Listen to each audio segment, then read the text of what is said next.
Então, o futebol surge na América Latina como uma ferramenta de libertação social, uma vez que ela se apropria do futebol criado na Europa pelos ricos e para os ricos, parecido com o que foi feito na Semana de Arte Moderna de 1922, por Tarsila do Amaral e seus pares no processo de antropofagia.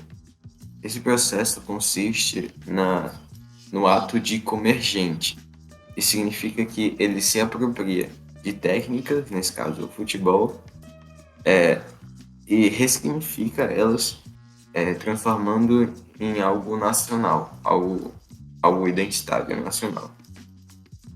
Por ser um esporte democrático, aclimatou-se muito bem na América do Sul, permitindo a manifestação da visão de mundo, tanto dos torcedores por meio da sua religiosidade, como preces, superstições, como de jogadores por meio do fator artístico, caracterizado pelo futebol arte, muito evidenciado na Copa de 2014, e o gingado do futebol latino-americano, que pode ser entendido ainda como uma herança negra da capoeira. Ele contribui dessa forma no processo de decolonialidade e na formação de uma identidade cultural nacional, porque permite aos atletas explorarem esse espaço, expressando-se livremente e conquistando assim um certo destaque internacional. Portanto, ele tem o poder de dar voz, razão e humanidade aos povos subalternizados, e ainda orgulho e unidade nacional. Nesse sentido, o Brasil é tido por muitos veículos midiáticos como o país do futebol, mesmo que nele o esporte não tenha sido criado.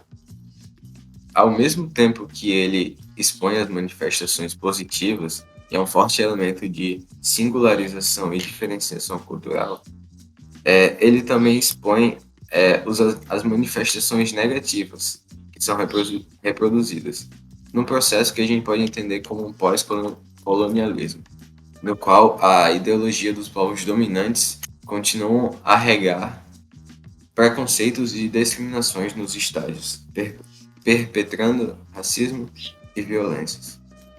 É importante ainda ter a noção de que o esporte tem o poder de quebrar paradigmas globais de dominação de um sistema mundo centro-periférico, o que significa o mundo tem uma ordem mundial em que os países centrais, que seriam Estados Unidos, Inglaterra, países europeus mais desenvolvidos, eles tendem a ter o controle dos meios de produção, o controle das técnicas produtivas, das tecnologias, enquanto os países em desenvolvimento ou subdesenvolvidos, ou emergentes ainda, são responsáveis pela exportação de matéria-prima. Dessa forma, eles vendem barato e compram caro. Mas no futebol, a gente pode ver, analisando os campeonatos mundiais, isso não acontece de forma tão escancarada. Pelo menos a gente pode ver uma quebra nesse tipo de paradigma. Uma vez que das 21 Copas disputadas até agora, 9 são do continente sul-americano e 12 são do continente europeu, revelando aí uma equivalência. E ainda a gente pode ir mais a fundo e perceber que o Brasil tem 5 Copas do Mundo, enquanto Portugal, que foi o seu colonizador, não tem nenhuma. E Uruguai e Argentina, juntos, têm 8 Copas do Mundo, enquanto a Espanha, seu colonizador, tem apenas uma. Meu nome é Lucas de Lima e eu vou falar sobre alguns casos de racismo que recentemente chocaram a população brasileira no futebol sul-americano. Nós temos aí o caso 1, o caso do Leonardo Ponce, mas eu gostaria de, antes de começar a apresentar sobre os casos, deixar algo bem claro aqui que vai servir posteriormente, que é a diferença entre injúria racial e o racismo em si. Injúria racial geralmente é feita com o objetivo de atacar uma determinada pessoa, uma vítima, com base em uma característica física, que no caso, como é racial, é a cor de pele dessa pessoa, uma característica étnica. Já o racismo, ele seria um ataque mais ao coletivo, ao grupo, como, por exemplo, impedir pessoas negras de entrarem em determinados estabelecimentos. Existe uma diferença, segundo a visão jurídica. Por que eu estou explicando isso? porque a injúria racial, ela é fiançável. Você pode cometer um crime de injúria racial, pagar uma fiança e ser liberto. Já o racismo não. O racismo, ele é inafiançável, ele não tem como você pagar uma fiança. E existem várias outras diversas diferenças que fazem com que o racismo seja mais pesado, seja mais difícil de ser respondido em tribunal, por assim dizer. E a gente vai ver isso aqui nos slides. Bom, no caso 1 do Leonardo Ponzo, a gente vai avançar aqui agora. E tá, Lucas, o que foi? O que foi esse caso? O que aconteceu? Nós temos um jogo do Corinthians contra o Boca Juniors. Esse jogo aconteceu no dia 26 de abril de 2022, ou seja, foi bem recente agora. Esse jogo aconteceu no estádio Neoquímica Arena, aqui no Brasil, e era uma disputa da fase de grupos da Libertadores, se isso interessa alguém. Bom, vamos aos fatos em si.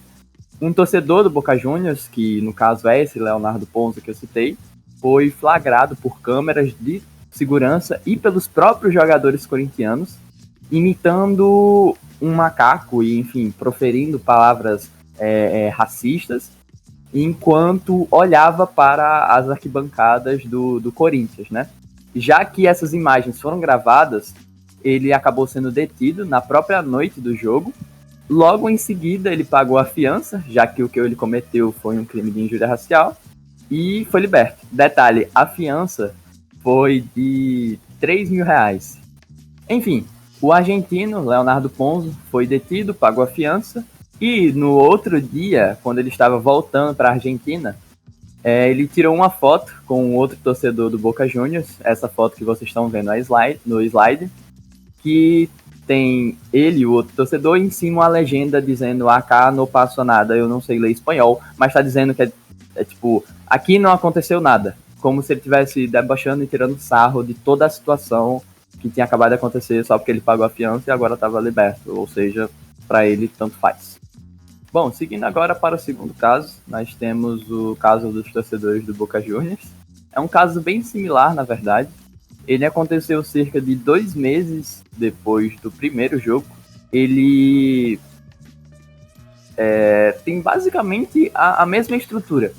Torcedores do Boca Juniors cometeram atitudes racistas, enfim, atitudes de injúria racial, contra torcedores do Corinthians na Arena do Corinthians, a Neoquímica Arena, no estádio do Corinthians. Ou seja, mesma situação, só que agora com outras pessoas, né? Segundo o delegado, que foi o responsável por cuidar desse caso, 2 dos 3 torcedores do Boca Juniors foram presos por injúria racial. Eles estavam imitando macacos, proferindo palavras racistas contra a torcida do Corinthians, enfim. E um terceiro chegou a fazer gestos nazistas para a torcida do Corinthians, mostrando que o ambiente estava completamente descontrolado. 2 dos 3, né, os que cometeram injúria racial, foram soltos, libertos, após pagarem R$20.000 de fiança, porque, como eu disse anteriormente, a injúria racial é um crime que é fiançável, e o terceiro, como fez apologia ao nazismo, não pôde pagar a fiança, não é fiançável o crime de apologia ao nazismo. Tá, Lucas, por que você pegou esse caso se ele é basicamente o mesmo do anterior? Porque apesar de nós termos o delegado falando que esse crime é muito grave, que está acontecendo em um estádio, ambiente público, o juiz falar a mesma coisa, a gente percebe que as atitudes tomadas para isso parar de acontecer, né, esses casos pararem de acontecer, estão cada vez menos ineficazes, por assim dizer. No caso que eu citei anteriormente, né, que aconteceu em abril, do Leonardo Ponzo, o clube argentino, que é o Boca Juniors, tinha sido multado em $30.000. E agora, a Conmebol, que é a organização que cuida desses times sul-americanos, enfim, da Libertadores, multou o Boca Juniors em $100.000. Para um time desse tamanho, para um time das proporções do Boca Juniors, ou se fosse praticado pelo Corinthians mesmo, convenhamos que não é um grande valor a se pagar, não é mesmo? Bom, por fim, nós temos o caso 3, né, o último caso que eu escolhi, que é o caso do goleiro Aranha. Apesar deste não ser tão recente, né, ter acontecido em 2014, eu escolhi justamente pela grande fama que ele tem no meio do futebol e por, na época, ter impactado a nível nacional, aparecendo em jornais, sendo muito discutido na internet, e enfim, por causa da grande visibilidade que ele teve. Mas vamos lá, vamos aos fatos, né? O que aconteceu? O até então goleiro do Santos, na época, né, o goleiro Aranha, ele estava jogando um jogo, se eu não me engano, ela era pela Copa do Brasil, contra o Grêmio, era Santos contra Grêmio, e desde o primeiro tempo ele relata ter escutado xingamentos contra ele, e dentro desses xingamentos, que o mesmo disse que é algo normal ser xingado, enfim, durante os jogos, ele escutou palavras como macaco, preto fedido, enfim, ofensas racistas, né, injúria racial contra ele. Ele disse que ficou meio abalado em perceber que isso estava acontecendo com ele dentro de campo, e desde o primeiro tempo do jogo ele pedia para os cinegrafistas gravarem, para que os cinegrafistas gravassem, né, o que estava acontecendo, botassem as câmeras viradas para a torcida, mas isso só foi realmente acontecer no final do segundo tempo, onde houve a mobilização de alguns dos cinegrafistas, que inclusive gravaram uma mulher chamando ele de macaco, né, Patrícia Moreira, o nome dela, que se tornou o rosto dessa torcida racista, que se tornou o rosto desses torcedores do Grêmio, porque, enfim, ele processou ela, a cara dela ficou muito famosa, depois ela precisou se mudar de casa, enfim, porque perseguiram ela. Mas o que realmente importa aqui é que após o Aranha ter denunciado isso que aconteceu com ele, né? Porque após o jogo acabar, ao invés de ele falar sobre como as defesas dele tinham sido boas, sobre como ele tinha agarrado bolas importantíssimas para o jogo, ele não focou nisso. Ele simplesmente desabafou e denunciou tudo que tinha acontecido, focou nos xingamentos que a torcida tinha feito contra ele, e isso se espalhou ao ponto de que ele começou a ser visto tanto pelos times quanto pelos donos de times, enfim, pelos técnicos e até mesmo por outros jogadores como encrenqueiro. Ele diz que pagou com a carreira dele ao denunciar esses atos. Ele não era contratado, ele não era procurado, mesmo sendo um goleiro muito habilidoso, justamente por os donos de time não quererem esse cara problemático dentro do time que eles possuem, né? E aí, mesmo tendo essa dificuldade para achar um novo trabalho, o goleiro Aranha, ele diz que não se arrepende do que ele fez, que hoje em dia consegue dormir bem, consegue dormir tranquilo, porque sabe que mesmo perdendo boa parte da carreira dele, ele fez a coisa certa. Concluindo, por que a gente escolheu esse tema e qual a relação com o conteúdo da disciplina? Bem, a professora havia tocado levemente no assunto relacionado a Conmebol em uma das aulas e nós achamos muito interessante. Praticamente toda semana sai alguma notícia de caso de preconceito nos estádios e não há tanto debate ou até sequer consenso sobre o caso. A relação com o conteúdo da disciplina é, em parte, um pouco explícita, por termos tido aula sobre raça, racismo e etnia, e esse tema da nossa apresentação é esse mesmo conteúdo trabalhado em um contexto específico, o do futebol. Mas também se relaciona ao preconceito em geral, à xenofobia, até mesmo ao etnocentrismo, porque em competições internacionais há esse choque de culturas diferentes e boa parte dos torcedores acaba levando para um lado mais violento às vezes, rejeitando as práticas culturais estrangeiras. Sobre o tema apresentado, algumas perguntas interessantes que conseguimos formular foram: o que leva as pessoas a se sentirem confortáveis dentro dos estádios para praticarem atos de racismo ou de violência e discriminação no geral?